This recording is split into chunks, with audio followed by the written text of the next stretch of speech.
اللهم انفعنا بما علمتنا وعلمنا ما ينفعنا وزدنا علما رب اشرح لي صدري ويسر لي أمري واحلل عقدة من lisani yafqahu qawli wa ba'du.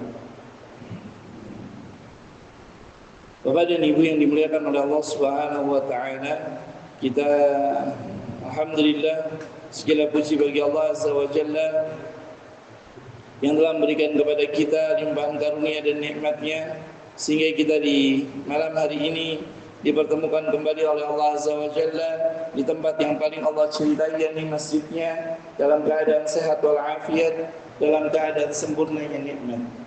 Maka kita benar-benar hendaknya bersyukur kepada Allah Azza wa Jalla atas seluruh nikmat yang Allah karuniakan kepada kita. Kemudian salawat dan salam semoga senantiasa kita curahkan kepada Nabi kita Muhammad sallallahu alaihi wasallam, kepada keluarganya, kepada para sahabatnya, kepada para pengikut yang setia hingga akhir zaman. Bapak dan Ibu yang dimuliakan oleh Allah Subhanahu wa taala, kita lanjutkan kembali kajian kita di kitab Umdatul Ahkam yang merupakan pokok-pokok daripada hukum-hukum agama di dalam Islam. Dan kita masuk di hadis yang kedua, hadis yang diriwayatkan oleh Imam Muslim, diriwayatkan oleh Imam Bukhari dari Abu Hurairah radhiyallahu taala anhu, bahwasanya Nabi sallallahu alaihi wasallam bersabda, la yaqbalullahu salata ahadikum.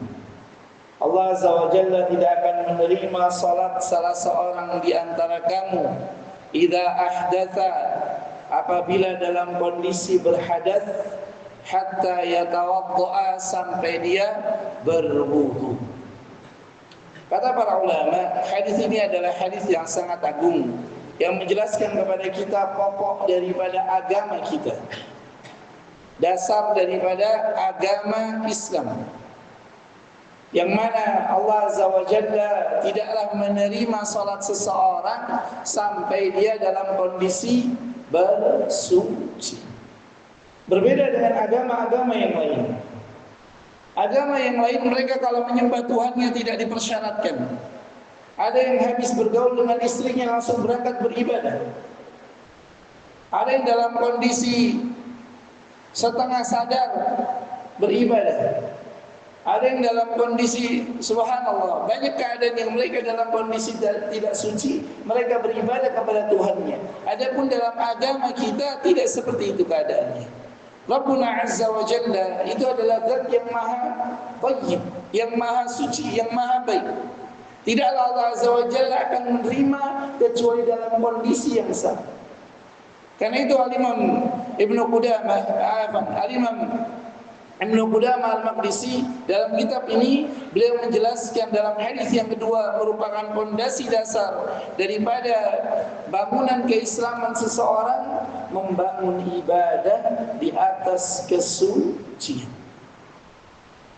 Bapak dan Ibu yang dimuliakan oleh Allah Subhanahu wa taala, dan hadis ini adalah hadis yang sangat agung yang menjelaskan kepada kita tentang dasar daripada mentauhidkan Allah Azza wa Jalla. Karena di dalamnya sebagaimana dikatakan oleh Syekh Muhammad bin Abdul Wahhab dalam kitab beliau Ushul Tsalatsah, beliau berkata, qaulun Nabi sallallahu alaihi wasallam la yaqbalullahu salata dalilun ala anna al-qabula wal radda min Allah wahdah. Bahwasanya dalam hadis kalimat la yaqbalullah ini merupakan dalil bahwasanya diterima atau ditolaknya amalan itu murni hak Allah Subhanahu wa taala. Maka kita tidak bisa mengatakan oh amalannya enggak diterima atau amalannya ditolak, enggak bisa. Tapi yang menerima dan menolak adalah Allah Subhanahu wa taala. Tapi diberikan kepada kita qarinah, tanda-tanda untuk mengetahui apakah amalan kita diterima ataukah tidak. Maka dalam kasus ini Nabi SAW menjelaskan kepada kita poin yang sangat penting tentang perkara yang bernama bersuci, yang merupakan syarat daripada diterimanya shalat. Tapi diterima atau ditolaknya pahala salat itu bergantung kepada Allah Azza wa Jalla. Kalau ikhlas karena Allah maka akan diterima. Kalau sesuai dengan sunnah Nabi Sallallahu Alaihi Wasallam maka akan diterima. Kalau tidak maka akan tertolak. Kemudian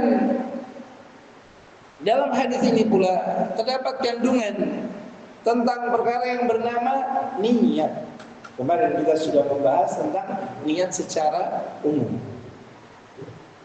Maka di pembahasan pada malam hari ini niat secara khusus. Niat secara khusus untuk apa? Perkara yang bernama wudu atau bersuci. Dan dalam hadis ini terdapat dua kandungan bersuci. Yang pertama apa? Berwudu untuk mengangkat hadas kecil, kemudian mandi untuk mengangkat hadas besar. Dan kedua-duanya membutuhkan niat.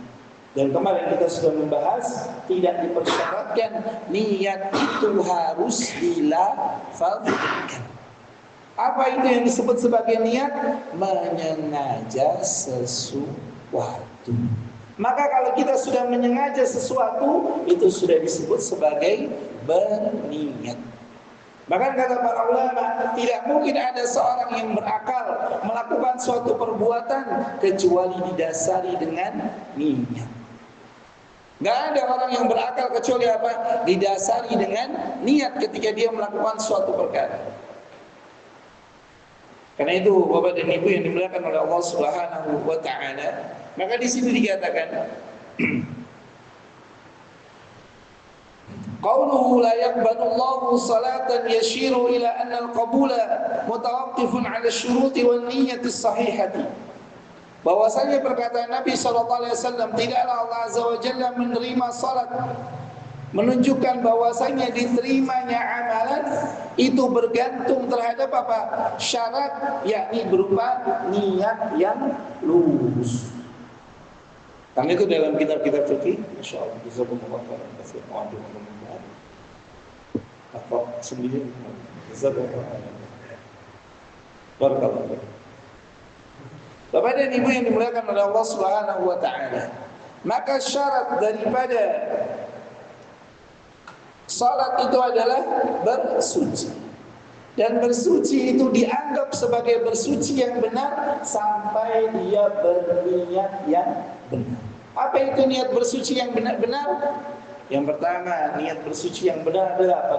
Raf'ul hadasi atau raf'ul hadatsil asghari atau awil akbari. Itu disebut sebagai niat yang benar. Kemudian yang kedua, niat yang benar adalah apa? Mencontoh Nabi sallallahu alaihi wasallam. Ini disebut sebagai niat yang benar di dalam bersuci.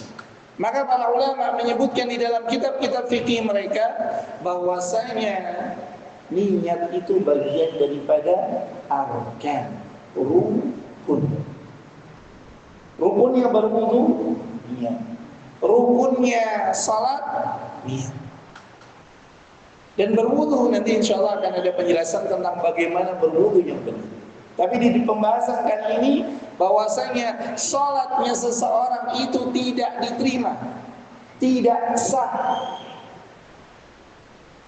Sampai yang pertama apa?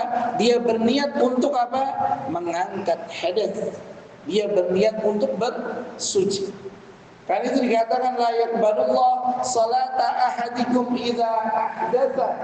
Apabila dia berhadas hatta yatawaddaa, sampai dia berwudu. Maka Bapak dan Ibu yang dimuliakan oleh Allah Subhanahu wa taala. Kemudian yang ketiga, bahwasanya hadis ini menunjukkan tentang apa? Sempurnanya syariat Islam. Kenapa disebut sebagai sempurnanya syariat Islam?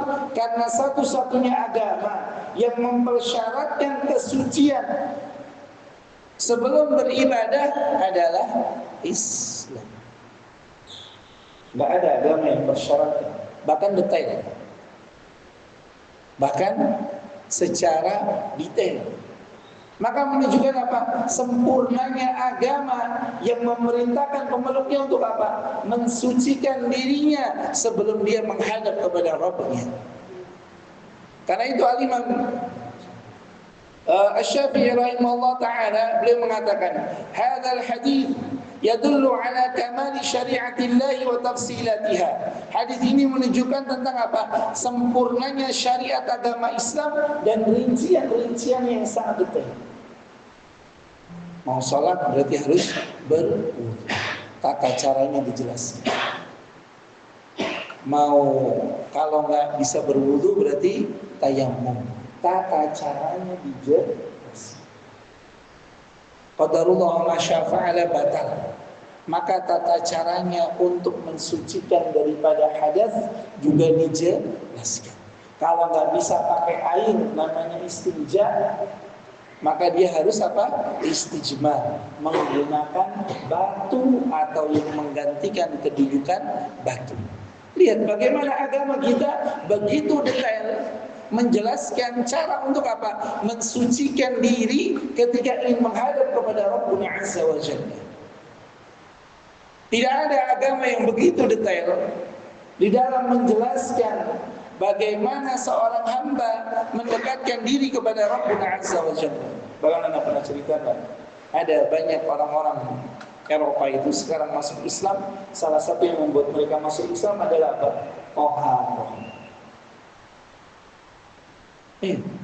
Banyak orang yang kerja, yang laundry itu, mereka dapati kalau mereka membersihkan pakaiannya kaum muslimin, biasanya kotoran biasa.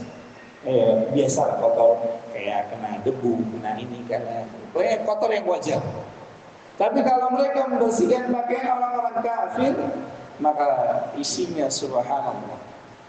Najis mulai dari yang kecil sampai yang besar, mulai dari yang berwarna sampai yang tidak berwarna, mulai dari aneka rupa ada di pakaian mereka, berbeda dengan muslim.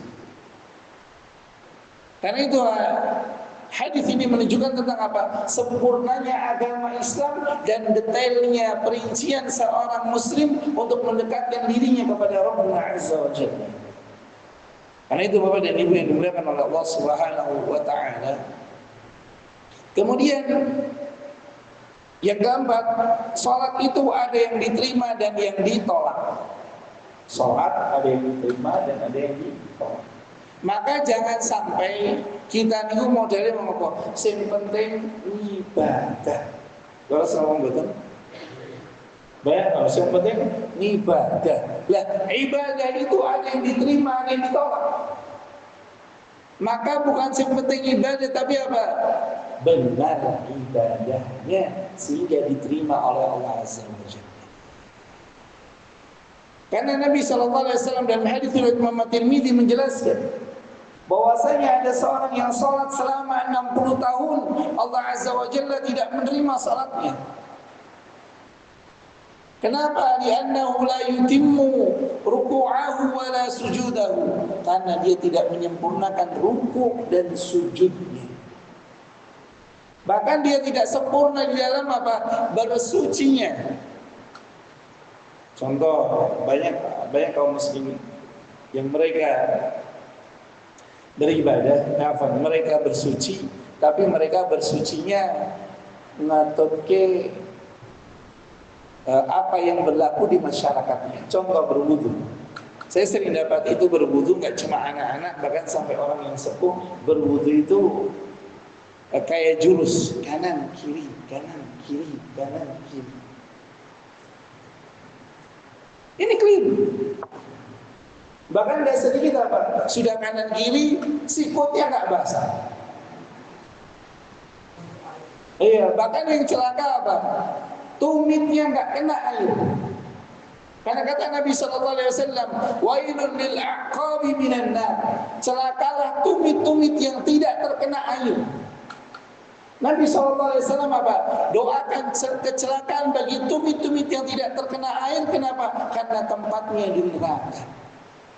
Kan nggak mungkin badannya sampai kakinya di surga, tumitnya di neraka, kan nggak mungkin. Berarti apa? Semuanya. Kenapa kok seperti itu?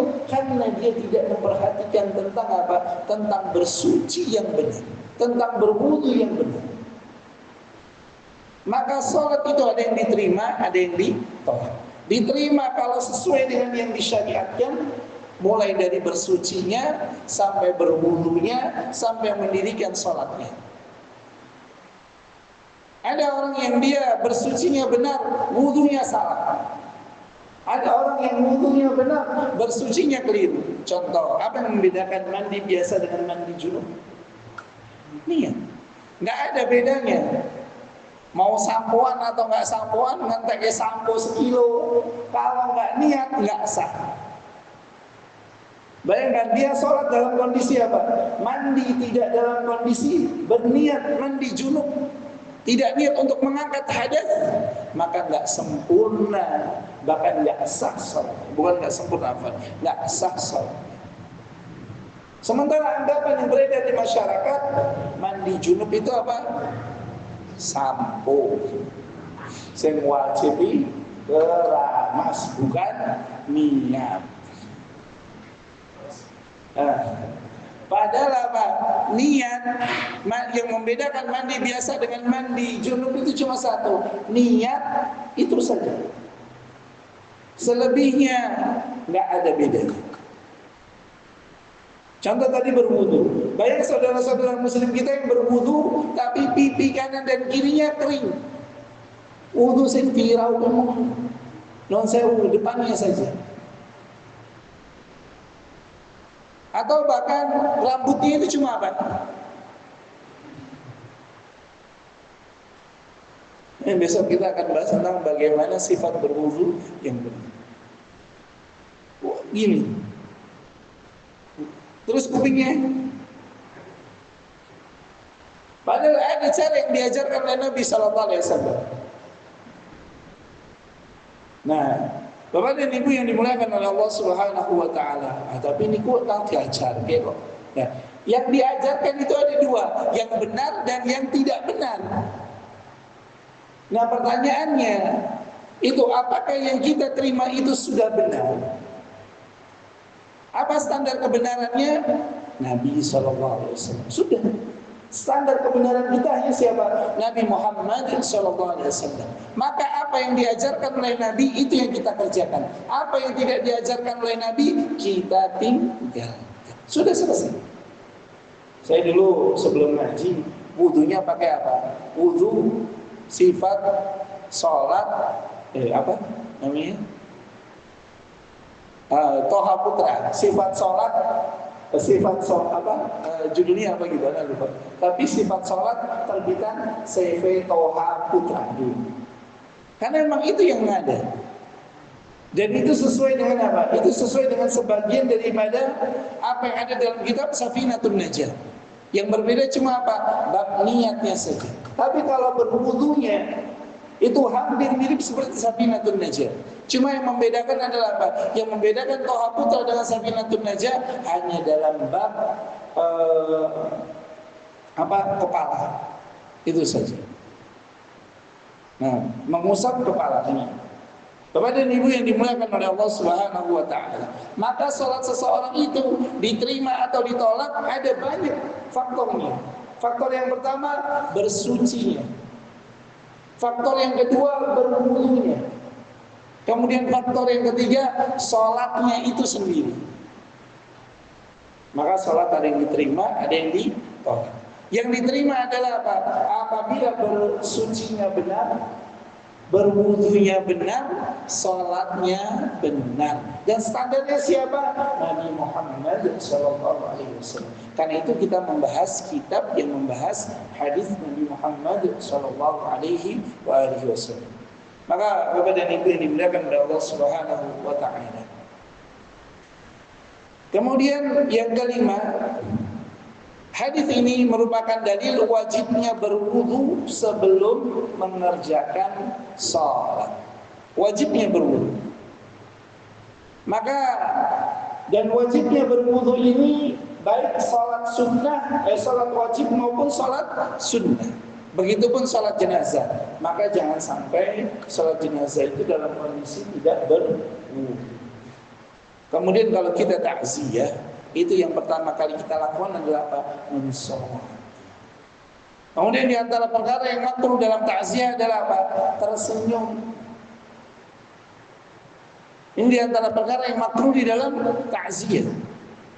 Karena sering dapati takziah itu malah jadi kayak ajang reuni. Iya, ajang reuni. Orang ngobrol sampai hai. Padahal takziah itu harusnya apa? Mengingatkan kita kepada kematian, menghibur orang yang sedang ditinggalkan, kemudian mendoakan kebaikan sudah. Mengiringi jenazah sampai ke pemakaman, meringankan orang yang ditinggalkan dan seterusnya. Bagaimana caranya takziah yang benar? Pertama kali datang, kemudian orang yang ditinggalkan ini kita hibur, kita doakan kebaikan agar dia bersabar. Kemudian setelah itu mensolati. Kemudian setelah itu duduk, kalau mau dimakamkan kita tunggu sebentar, tunggu sampai pemakaman datang dan seterusnya. Tapi saya sering dapati ketika orang-orang takziah, mereka itu justru bukannya apa? Bukannya mensolati, duduk, pakai amplop, terus baru jatuh orang moni. Tuan rumah, dopo, ay. Subhanallah, ini sebenarnya itu takziah. Nih, pindah, go. Subhanallah, la haula wala quwata illa billah. Maka berwudu ini adalah perkara yang hendaknya kita kerjakan sebelum kita mau mensalati jenazah. Maka wudu ini hukumnya wajib, baik salat yang sifatnya wajib maupun salat yang sifatnya sunnah. Kalau lupa bagaimana? Ketika ingat berwudu. Begitupun orang yang junub, maka dia tidak boleh mengerjakan sholat sampai dia mandi. Kalau lupa Ustaz, contoh subuh, lupa belum mandi, wudu langsung mangkat ke masjid, lupa. Ingat sudah apa? Sudah salah. Aku dulu atus. Bagaimana pulang mandi, nanti pulang sholatnya, jangan nggak sah. Jangan lari, aman, enggak. Pokoknya begitu ingat harus diulang. Begitu ingat harus diulang. Maka Bapak dan Ibu yang dimuliakan oleh Allah Subhanahu wa taala. Kemudian poin yang keenam, haramnya salat tanpa berwudu. Dan ini termasuk perkara yang masuk kategori al-istihza'u bid-din, mengolok-olok agama apabila seorang itu salat tanpa berwudu. Kalau lupa bagaimana? Kalau lupa ketika ingat segera berwudu. Kalau dia benar-benar lupa sampai salam, sampai pulang, sampai balik lagi, itu namanya. Tapi biasanya kalau lupa itu segera diingat. Anak pernah. Jadi anak mau ngimamin, baru mau takbir, qadarullah man syafa'a, diingatkan bahwasanya anak belum berwudu. Baru mau takbiratul ihram. Oh iya, tadi kan kayaknya batal. Oh iya, langsung wudu kemudian baru salat. Biasanya seperti itu. Tapi kalau benar-benar lupa dari awal sampai akhir, bahkan sampai sholat yang berikutnya, sampai hari berikutnya nggak lupa, itu namanya benar-benar lupa. Tapi kalau ingat segera apa? Diulang sholatnya. Tapi kalau sengaja sholat tanpa berwudu, hukumnya adalah haram. Hukumnya adalah haram. Kemudian Bapak dan Ibu yang dimuliakan oleh Allah Subhanahu wa taala, kemudian faedah yang ke-8 daripada hadis ini, agungnya kedudukan sholat. Sampai-sampai Allah Azza wa Jalla tidak menerima sholat seseorang yang dikerjakan tanpa berwudu atau tanpa mengangkat hadas yang besar, yakni mandi. Dan mandi itu menggantikan wudu. Jadi orang yang sudah mandi junub itu nggak perlu berwudu lagi kecuali dia berhadas. Contoh, sudah mandi selesai, kemudian ngentut, nah dia berwudu, nggak perlu mandinya. Anak pernah ditanya, Ustaz, saya habis mandi kemudian ngentut, Ustaz. Itu yang harus diulang wudunya atau mandinya? Wudunya, Mas, jangan mandinya. Nanti kalau ngentut terus saya rampung-rampung. Maka Bapak dan Ibu yang dimuliakan oleh Allah Subhanahu wa taala, agungnya kedudukan salat sampai-sampai Allah Azza wa Jalla tidak menerima kecuali dalam kondisi suci. Kemudian yang kesembilan, hadas. Nah, ini perkara yang perlu kita pahami, karena itu ana letakkan di paling akhir. Hadas ini para ulama mereka membagi menjadi dua, hadas kecil dan hadas besar. Ini kalau dalam ilmu fikih ini adalah pembahasan yang pertama dan biasanya dalam kitab-kitab yang pertama setelah babul niyah biasanya. Nah, hadas kecil ini bisa dihilangkan dengan dua cara. Yang pertama tayamum dan yang kedua wudu. Nah, hadas ini adalah apa yang menimpa diri kita. Hadas adalah yang menimpa diri kita. Adapun yang keluar dari diri kita itu namanya najis. Contoh, yang keluar dari zakar, dari kemaluan, itu ada 4 air. Air seni, air mani, kemudian madhi, kemudian wadhi. 3 itu najis, hadasnya kecil. Najis, hadasnya kecil yakni air seni, air madhi, kemudian wadhi. Air seni kita tahu sifatnya, madhi itu biasanya apa? Muqaddimatul jima'. Yani cairan yang keluar sebelum berhubungan suami istri, itu disebut sebagai madhi. Biasanya putih seperti disebutkan oleh para ulama seperti putih telur. Dan ini laki-laki dan perempuan sama. Namanya madhi. Kalau wadhi itu bentuknya seperti mani, keluar bukan karena berhubungan, tapi keluar karena apa? Karena capek atau karena angkat-angkat yang berat sehingga keluar. Nah, ini disebut sebagai wadhi. Nah, 3 cairan ini najis, padahal keluar dari satu tempat yang sama. Dan ini hukumnya apa? Hadas kecil. Bagaimana cara mensucikannya? Istinja dengan air.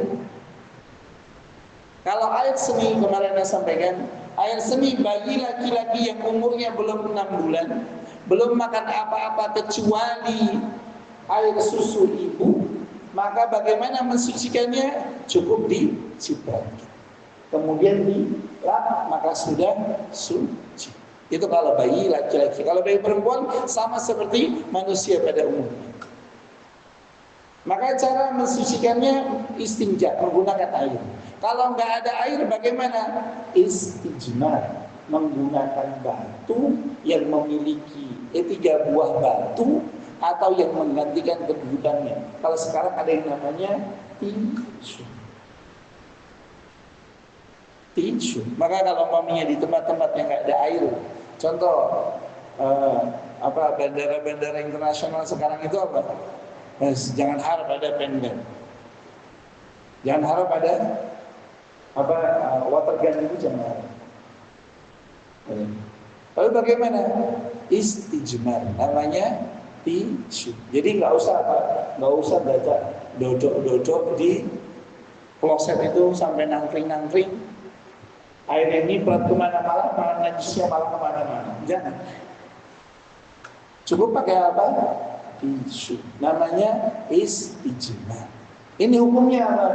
Ini hukumnya sah dan bisa mengangkat tadi najis yang sifatnya hadas kecil.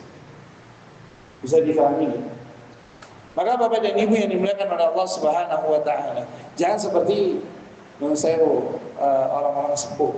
Wah, nek ana banyu kok ora nganggo banyu jenenge udu bersuci wong ana banyune. Nah, ada airnya kalau tidak bisa menggunakan. Ini boleh namanya apa? Istijmar. Contoh tadi, klosetnya itu nggak bisa, airnya nggak bisa kita keluarkan.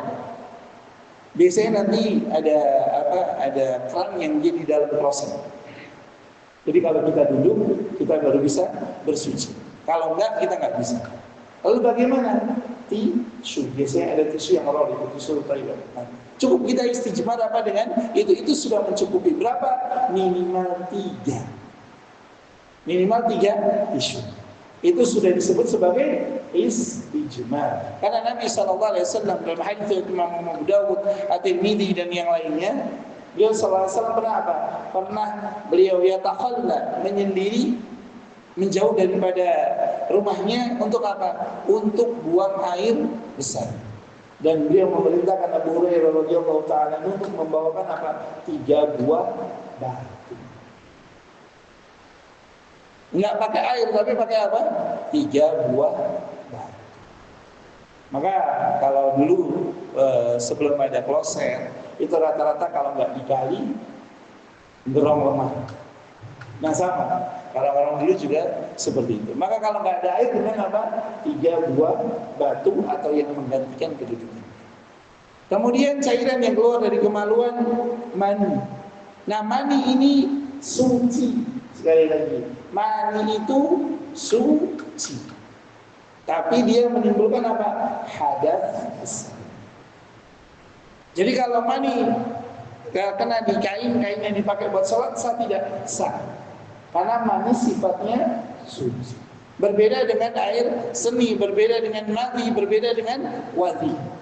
Yang kalau mengotori pakaian itu harus dicuci. Tapi kalau mani tidak perlu dicuci.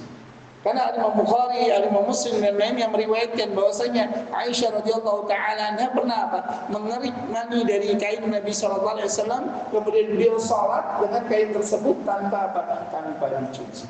Menunjukkan bahwasanya mani itu suci. Maka 4 cairan yang keluar dari kemaluan hukumnya berbeda. Yang 3 najis, yang 1 suci. Kemudian selain daripada itu, bagaimana cara membersihkannya? Selama bukan jilatan anjing, maka membersihkannya sebagaimana membersihkan najis yang lain. Apa syarat daripada sucinya suatu benda? Syarat daripada sucinya suatu benda yakni apa? Yang pertama, terangkat najisnya, kemudian hilang 3 daripada sifat najis: rasa, warna, dan bau. Kalau warnanya masih ada bagaimana? Kalau warnanya masih ada, baunya sudah nggak ada, maka sudah terangkat najisnya. Contoh apa? Pakaian yang kena darah. Darah sebagian daripada ulama mengatakan najis, pada tidak. Ini contoh. Itu disikat masih ada jejaknya, maka suci. Meskipun masih ada jejak.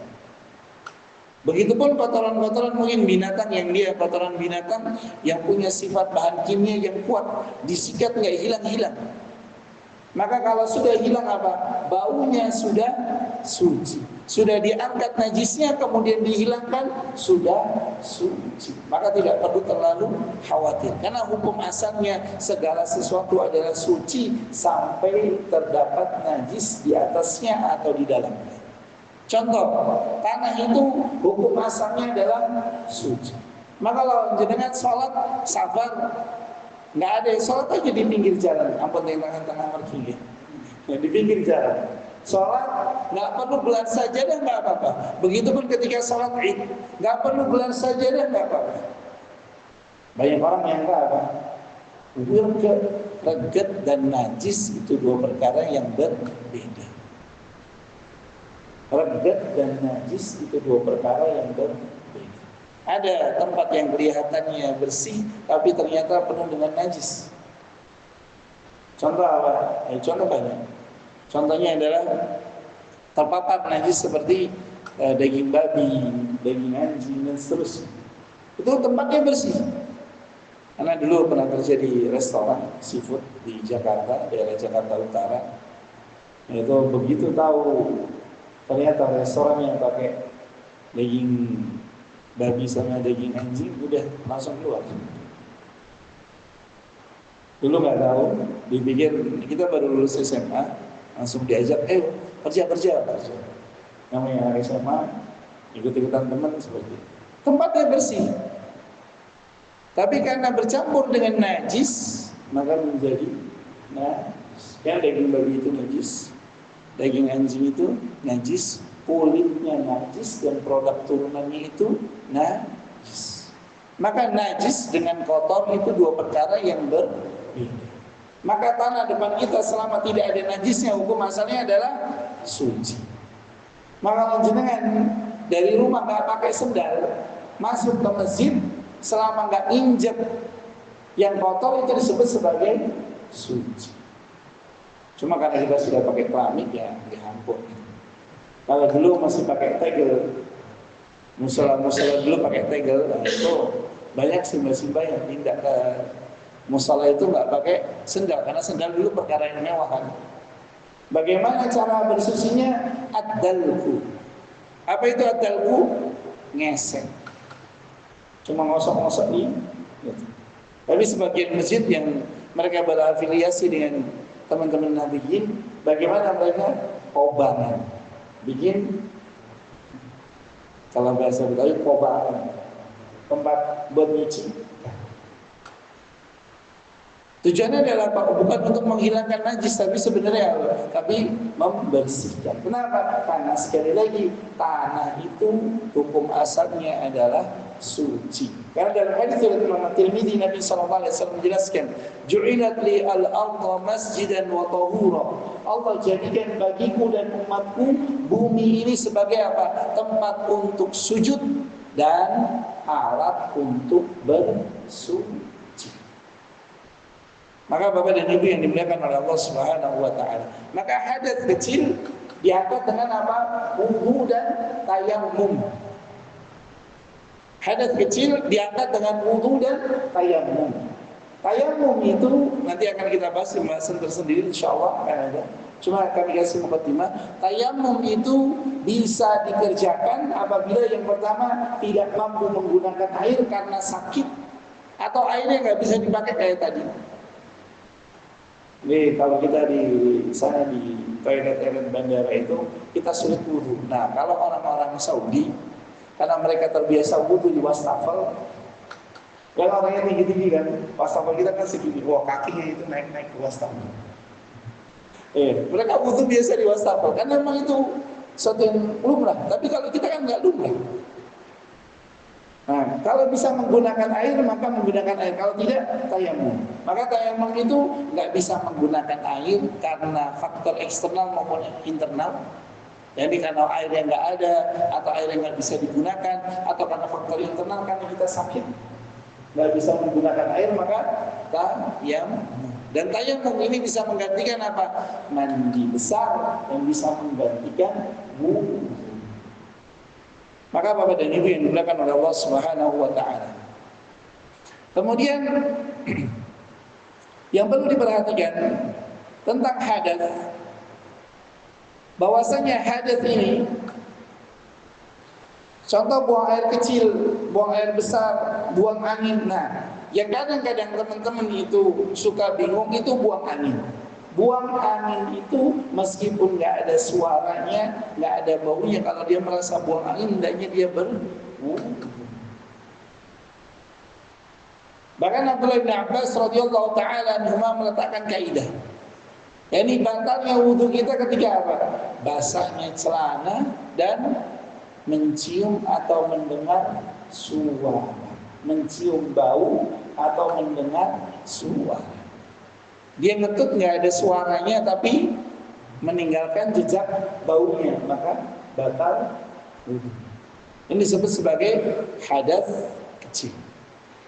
Maka hadas itu nggak cuma yang hadas itu kaidahnya segala sesuatu yang keluar selain daripada ludah, selain daripada ingus, selain daripada riak, selain daripada darah, selain daripada muntah yang sedikit. Kalau muntah yang banyak, sebagian ulama mengatakan itu masuk kategori apa? Hadas pembatal wudu. Sebagian daripada Syafi'iyah. Tapi pendapat yang kuat itu tidak membatalkan, itu tidak termasuk pembatal wudu. Tapi wallahu taala alam. Insyaallah nanti kita akan bahas dalam pembahasan yang berikutnya. Bapak dan Ibu yang dimuliakan oleh Allah Subhanahu wa taala. Demikian poin-poin penting tentang hadis yang kedua dari kitab Umdatul Ahkam. Jadi Nabi sallallahu alaihi wasallam bersabda, la yaqbalullah salata ahadikum idza ahdatsa hatta yatawadda. Tidaklah Allah Azza wa Jalla menerima salat salah seorang di antara kamu apabila berhadas sampai dia berwudu. Maka salat itu tidak akan diterima kalau dalam kondisi berhadas. Dan termasuk di antaranya sebagian daripada ulama mengatakan pembatal wudu adalah tidur. Maka kalau sholat Jumat, kalau ketiduran itu asalnya wudu. Kenapa? Karena sebagian besar ulama mengatakan apa? Memasukkan tidur itu sebagai pembatal wudu. Tidur adalah pembatal wudu. Tidur yang seperti apa? Tidur yang pulas, yang sudah tidak mendengar apapun. Pokoknya kalau telinganya masih mendengar, berarti dia belum masuk kategori naumun. Tapi kalau dia sudah tidak mendengar apa-apa, sudah tidak sadar, maka hendaknya dia berwudu.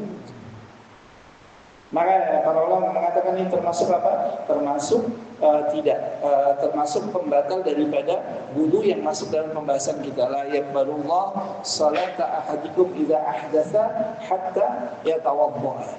Barakallahu fikum wa assalamu alaikum. Sebelum kita lanjutkan, barangkali ada yang bertanya, silakan. Tafadhol masyaallah. Monggo. Sudah. Assalamualaikum warahmatullahi wabarakatuh. Waalaikumsalam. Sudah menanyakan meminta penjelasan kaitannya dengan pertanyaan yang kemarin pada sholat yang menanyakan kaitan dengan sholat juga. Yang ditanyakan saya tadi adalah ada dia subuh setelah dilaksanakan setelah subuh. Kemarin baru dijelaskan kaitannya dengan waktunya ya, waktu dilaksanakannya bagaimana. Pernah kita mendapatkan penjelasan dan kita baca satu riwayat dicontohkan oleh Nabi dan itu pernah dikerjakan oleh Nabi. Pada saat itu dibedakan Nabi mengerjakan sholat malam, dikerjakan pada siang setelah duha. Penjelasannya sholat itu bisa dilakukan atau dikerjakan asal memenuhi beberapa syarat. Itu Nabi benar atau ada syarat dituliskan. Yang pertama dari situ itu bukan faktor kebetulan dan memang itu satu kelebihan daripada Islam di mana Rasulullah bukan tanpa kebetulan tapi ada skenario dari Allah dibuat semacam itu karena di kemudian hari mungkin hal-hal seperti akan terjadi pada umatnya dan umat kita memberikan contoh.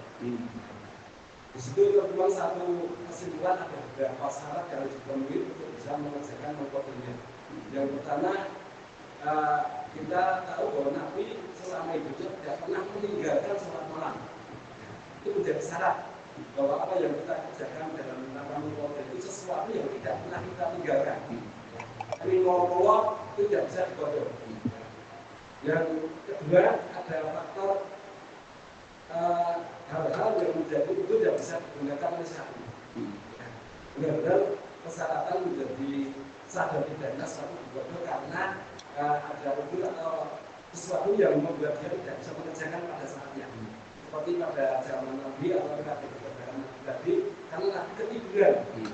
Setelah sholat isya kena capek atau ketiduran dan tidak bangun-bangun sudah subuh, sehingga tidak sempat mengerjakan sholat malam. Dan itu memang rutin dikerjakan Nabi, sehingga Nabi mengerjakannya setelah sholat malam. Itu mohon penjelasannya. Baik, barakallahu fiik wa sallam ini. Apa yang jenengan tadi sampaikan itu sudah tak sampaikan kemarin. Saya kemarin tak sampaikan syaratnya adalah apa? Yang pertama, salat itu adalah salat yang sudah menjadi kebiasaan. Kemarin sudah saya sampaikan itu. Salat itu sudah menjadi salat yang menjadi kebiasaan. Kalau salat itu hanya sesekali dikerjakan memang tidak boleh. Para ulama sepakat. Bahkan masuk kategori ijma' bahwa saya mengqadha suatu sunnah itu tidak boleh kecuali menjadi kebiasaan. Sebagaimana Nabi sallallahu alaihi wasallam pernah mengqadha ba'diyah zuhur di setelah asar. Ba'diyah zuhur dia kerjakan di ba'diyah asar. Meskipun para ulama mereka khilaf tentang apakah ini khusus untuk Nabi sallallahu alaihi wasallam ataukah untuk seluruh umatnya. Pendapat yang paling kuat ini adalah untuk seluruh umatnya. Artinya syarat itu kemarin sudah tak sampaikan. Bahwasanya seorang tidak boleh mengqadha salat sunnah. Salat sunnah apa saja? yang menjadi kebiasaannya salat sunnah yang berkaitan tentang rawatib, kecuali itu menjadi kebiasaan. Adapun waktunya, kemarin tak sampaikan, waktunya para ulama khilaf. Ada yang mengatakan setelah salat subuh langsung mubasyaratan boleh. Ada yang mengatakan setelah terbitnya matahari. Di sini ada keluasan. Dan termasuk tadi yang disampaikan, di antara hikmah kenapa Nabi SAW Allah Azza wa Jalla lewatkan sebagian daripada ibadah-ibadah yang menjadi kebiasaannya, telah dijelaskan oleh para ulama. Di antaranya Al-Hafidz Ibnu Hajar Al-Asqalani rahimahullah taala dalam Fathul Bari ketika menjelaskan qada'un Nabi sallallahu alaihi wasallam fi salatil lail, tentang apa? Mengqada'nya salat malam Nabi sallallahu alaihi wasallam di waktu salat malam. Apa di antara hikmahnya? Di antara hikmahnya tadi, agar kalau ada umatnya yang terlewat dengan sebab-sebab manusiawi, maka di situ baru diperbolehkan qadha. Maka kemarin pertanyaan beliau, bagaimana kalau bangun sudah qomat kemudian sampai ke masjid, sudah waktunya sholat subuh, apakah harus sholat qobliyah ataukah sholat subuh? Sholat subuh terlebih dahulu. Karena disebutkan dalam hadis yang sahih diriwayatkan oleh Imam Tirmidzi bahwasanya Allah Azza wa Jalla berfirman, Nabi SAW bersabda, Allah Azza wa Jalla berfirman, tidaklah seorang hamba itu mendekatkan diri kepadaku yang lebih aku cintai melebihi apa-apa yang aku wajibkan terhadap diri mereka. Artinya salat yang wajib itu tidak ada yang bisa menyamai daripada amalan-amalan sunnah. Maka yang wajib yang lebih diutamakan, kemudian baru yang sunnah. Maka kalau sunnah ini menjadi kebiasaan, boleh dikerjakan setelahnya. Catatannya sunnah ini adalah sunnah yang menjadi adah, kebiasaan. Kemarin sudah ada sampaikan. Maka apa yang Anda sampaikan benar. Barakallahu fikum wa assalamualaikum. Ada lagi monggo sebelum adzan. Waalaikumsalam.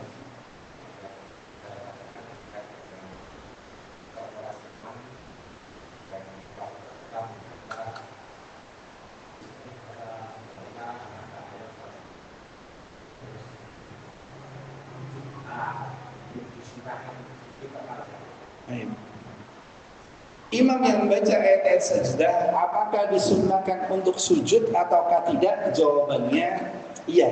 Catatannya tapi satu, dijelaskan terlebih dahulu kepada jamaah bahwasanya dia membaca ayat sajdah, kemudian nanti ada sujud tilawah. Sujud tilawah. Iya, sujud tilawah.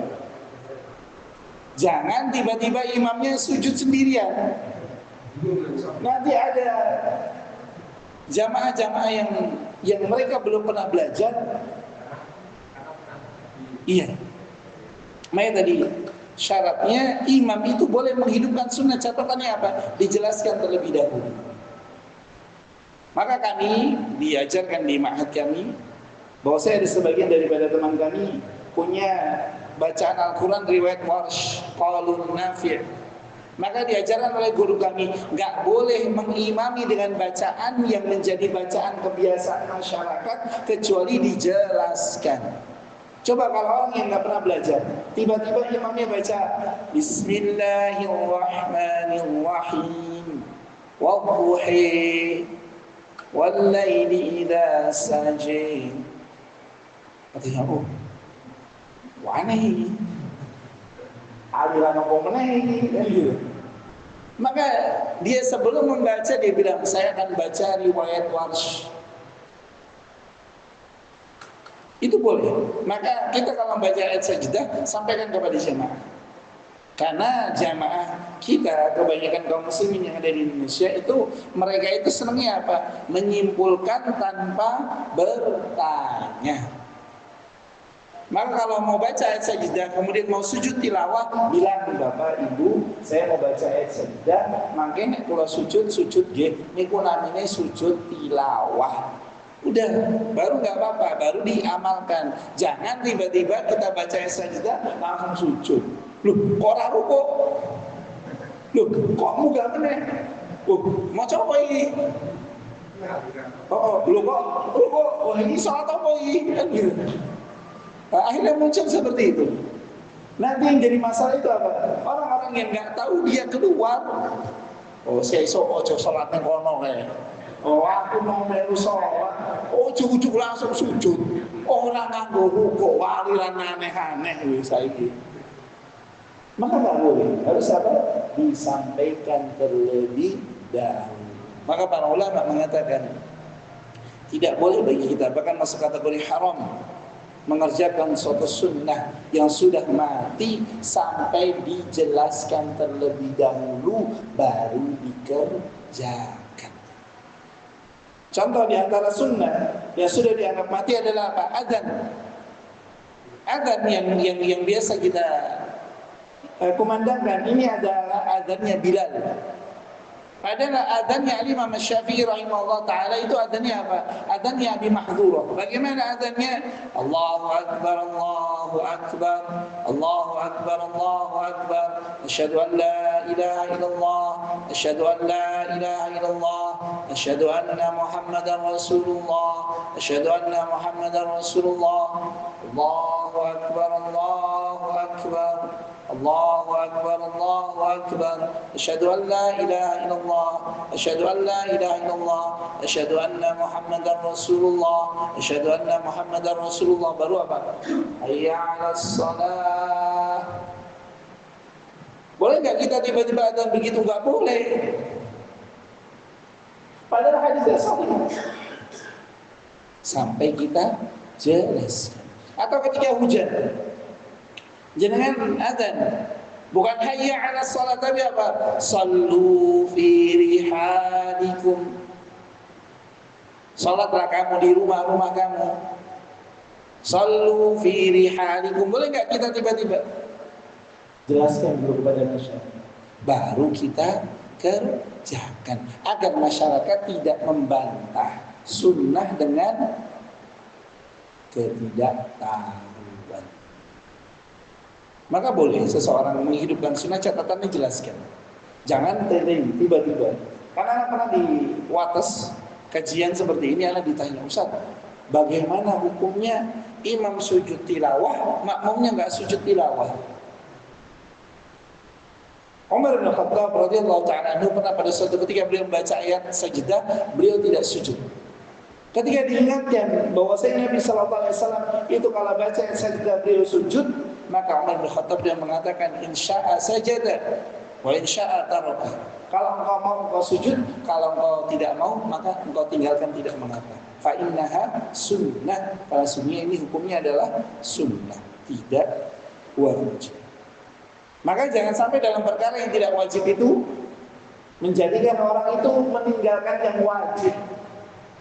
Maka perlunya apa? Imam itu menjelaskan terlebih dahulu kalau dia mau mengerjakan sesuatu yang sifatnya sunnah, agar masyarakat itu faham dan tidak menentang dengan ketidaktahuan. Allah Ta'ala. Mungkin azan dulu. Sudah. Azan kan? Ya kan? Apa? Suruh-suruh kan? Muadzin itu yang paling panjang lehernya, paling banyak ganjarannya. Masa anak yang borong terus? Muadzin. Fadhal.